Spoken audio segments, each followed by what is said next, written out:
Ciao comrades, hola compañeros, welcome, pleasure. Today we are checking out all the latest updates and also new ports of Gangstar West Coast Hustle and Modern Combat Sandstorm. These are great news, let's get cracking.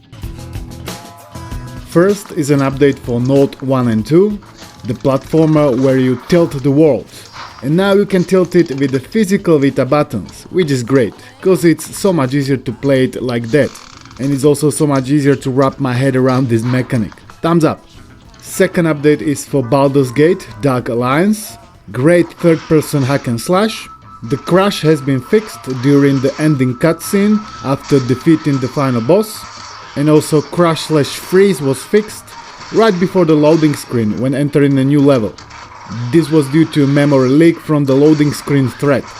2x anti-aliasing has been enabled as the input in performance seems negligible. The update for this impossible port is much appreciated.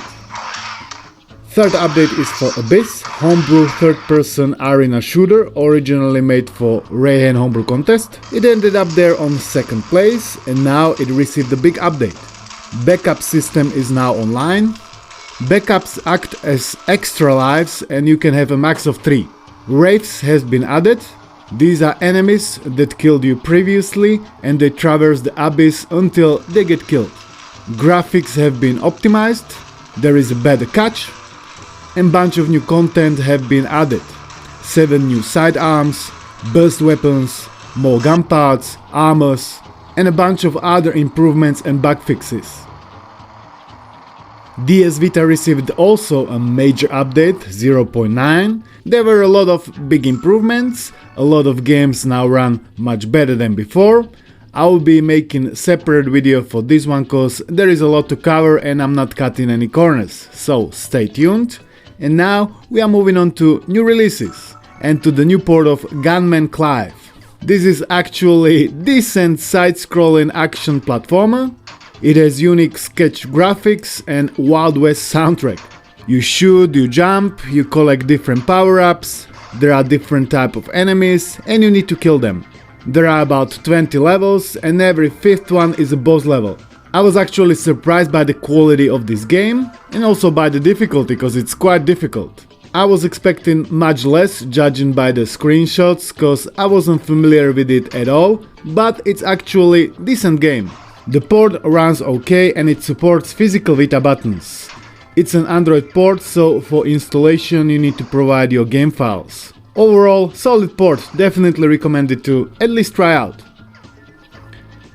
Gangstar West Coast Hustle. This is an excellent game ported by Rin and originally developed by Gameloft. It is an old school GTA clone. I remember playing not this exact one, but the old trimmed down version, Java version I think. I had a lot of fun in spite of it not being really that good. This one is much better though, especially playing with physical Vita buttons and in horizontal orientation. It's a GTA clone, that means you are doing missions, you are shooting at people and you are stealing cars. All from beautiful third-person perspective. The port runs and looks good. There is a minor issue with the audio, but you just need to pause and resume the game to fix it. For this port there was also a bounty. Well, it was for any of the 3 Gangstar games, so this one definitely fits the criteria, therefore the bounty has been awarded to Rin. Congratulations, enjoy your prize! The gameplay and the driving and the shooting is not really as refined as in GTA. I still think this game is worth installing, because you can expect a lot of fun. For this one you also need to follow installation instructions and you need to provide your game files. If you are facing any issues, feel free to join our Discord. Now we take a look at this controller. It is called G7 Pro, made by Gamesir. It can be used wired for Xbox and wireless for PC and mobile. It has a lot of cool features. All of them are nicely displayed on the cover. It looks like this. I gotta say it's quite good looking. Inside the box there is a controller itself, charging stand, Wi-Fi dongle, exchangeable D-pads, sticker, Game Pass for 1 month for free, and manual. It looks like this. The shape is, I would say, identical to the Xbox controller. It has drift-proof TMR sticks, Hall effect triggers, You can also lock them for very quick activation. And if you leave it as analog triggers, they also have vibration. There are also extra buttons L5, R5 from the rear side as well. And this can be also locked so you cannot activate them. From the front it has exchangeable faceplate. And these side pieces are also magnetically attached. When you remove it all, you can nicely see all the internals. These are the vibrations. It has also gyroscope. These are the high quality sticks. And you can also exchange D-pad if you are not fan of this one. There are 3 available. You just remove it like this and then put the new one in. Voila, you can play. It has comfortable grip and the shape is really ergonomic. From the bottom there is a headphone jack, 2 buttons. There is also this cable protector. It's always nice to have this charging stand.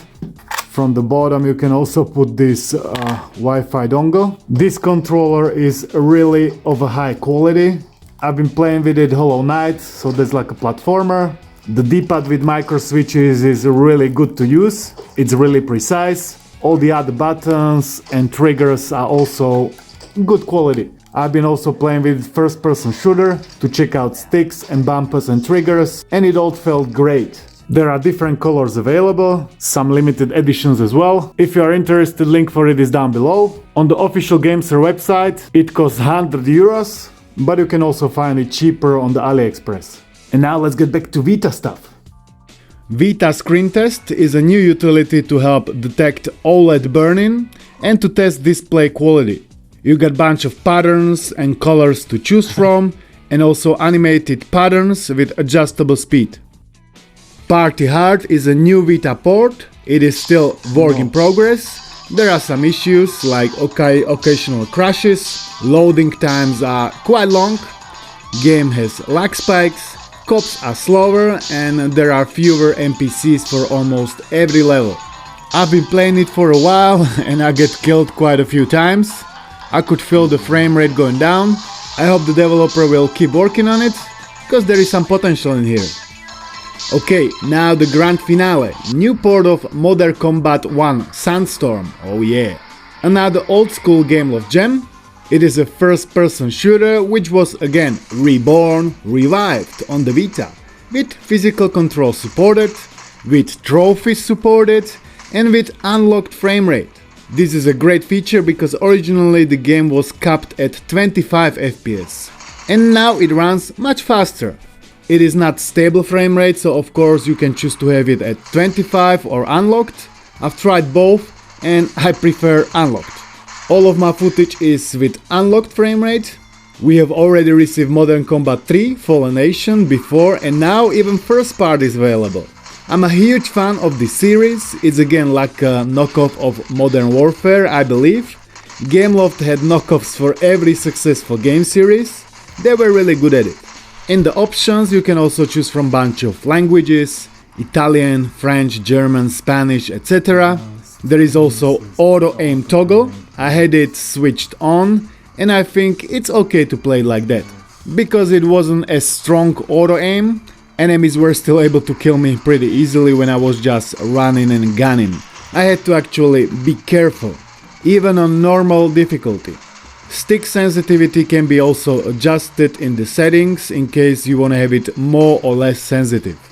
There was also a small bug that the game had to be launched with Wi-Fi switched on, but the bug has been now fixed, so make sure you install the latest version of the game, which is now 1.1. The latest update came after I recorded my footage and it improved the performance by 50 to 80%. So now you can expect it's so much smoother. And now with these improvements I'm sure it's outstanding. Overall this is an amazing port and I'm very glad this game is a new addition in a Homebrew Vita library. Big 2 thumbs up. If you want to install it, again it's pretty straightforward, same process as with any other Android port. Make sure to have necessary plugins installed and follow the steps that you can find on the official GitHub release page. If you are facing any issues, again there is the Discord. Last but not least, new bounties. There are still new bounties appearing. Black Ops Zombies is at $650. There is a new bounty for Minecraft Pocket Edition, 115. Sully Face 100. Final Fantasy VI 100, NBA Jam 100, 60 seconds 100. I've also added new category on the website called Forgotten PS Vita ports. This is mostly for the ports that are hard to find and they are not available on the official databases like VitaDB. I will be gradually adding new ports in there just to have it all in one place, nicely displayed.